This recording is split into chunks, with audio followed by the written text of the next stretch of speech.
আমি এই হাদিসটির প্রেমে পড়ে গেছি। আপনি যখন নীরবে ঘরে বসে কান্না করেন, আল্লাহ তখন ফেরেশতাগণদের উদ্দেশ্য করে বলেন, কোন জিনিস আমার এই বান্দার চোখে পানি আনলো? ফেরেশতাগণ বলেন, আপনার বান্দা সুখে নেই, আপনার বান্দা অনেকদিন হাসেনি। এই বলে ফেরেশতাগণ কান্না করতে থাকেন এবং আল্লাহকে বলেন, হে আমার রব, আপনি জানেন আপনার এই বান্দার হৃদয়ে কি রয়েছে, অতএব আপনি তার জন্য সবকিছু সহজ করে দিন। আল্লাহ বলেন, আমার এই বান্দা এমন কিছু জীবন থেকে হারিয়ে ফেলেছে যা সে অধিক ভালোবেসেছিল।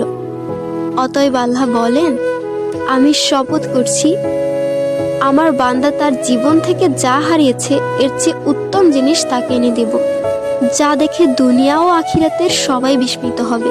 আলহামদুলিল্লাহ।